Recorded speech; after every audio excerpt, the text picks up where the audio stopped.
কওমি মাদ্রাসার কয়েকজন ছাত্র প্রায় 15-20 জনের মতো তারা একটা রুমের ভিতরে কেক 2-3টা সামনে রেখে চতুর্দিকে বসে বসা তারা আমরা যে দুরূদ শরীফ পড়ি দুরূদ শরীফটা ব্যঙ্গাত্মক রূপে পড়েছে এবং কিয়াম শরীফটাকে ঠাট্টা বিদ্রূপ করে তারা কিছুক্ষণ পড়েছে।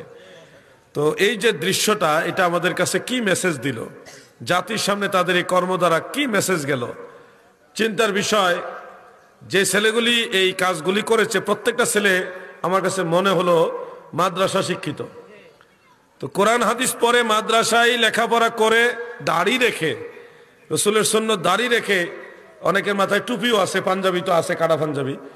তো এই যে এই ছেলেগুলি রাসূলের পাকের দুরূদ শরীফটাকে ব্যঙ্গ করলো এবং কিয়াম শরীফকে তারা বিদ্রূপ করলো, ব্যঙ্গ বিদ্রূপ করলো। তো এই যে কাজটা করলো এটার দ্বারা আমরা বুঝলাম যে এরা ধর্মের কাছ থেকে কতটা দূরে সরে গেছে, ধর্মকে তারা তামাশার বস্তু বানাইছে। রাসূল পাক সাল্লাল্লাহু আলাইহি ওয়াসাল্লামের দুরূদ শরীফকে ব্যঙ্গ যারা করে, তিরস্কার করে, বিদ্রূপ করে, তারা তো এমনি কাফের হয়ে যায়,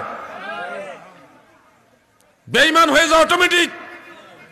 কিন্তু তাদের তো সেই ভয় নাই, ঈমান চলে যাবে এই ভয় তো তাদের নাই।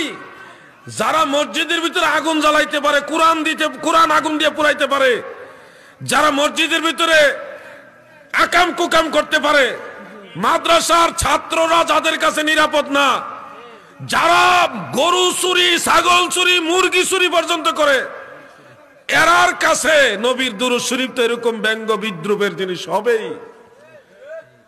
কথাটা বুঝতে পারছেন না আপনারা? এদের কাছে তো কেউ নিরাপদ না, মসজিদ নিরাপদ না, আগুন জ্বালাই দিছে মসজিদের ভিতরে, কোরআন শরীফ আগুন দিয়ে জ্বালাইছে, গরু চুরি মুরগি চুরিতে কোন চুরি বাকি রাখছে? এরা তো নবীর দুরূদ শরীফকে ব্যঙ্গ করবে। তাদের ঈমান থাকলে না ঈমান যাওয়ার ভয় থাকতো, তো ঈমানই নাই। এবং তাদের বড় হুজুররাও এই স্টাইলের।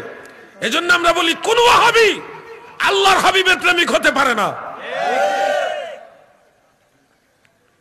নবী প্রেমিক হয় তারা যারা সুন্নি মুসলমান।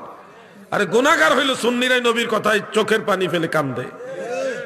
তারা যদি এটা বলতো যে দুরূদ শরীফ এইভাবে না পড়ে, এই 1 আলিফ 2 আলিফ টান না দিয়ে এইভাবে শুদ্ধ করে পড়েন, তাহলে আমরা তাদেরকে ধন্যবাদ জানাইতাম যে সাধারণ মানুষকে শিক্ষা দেওয়ার উদ্দেশ্যে একটা কিছু করছে।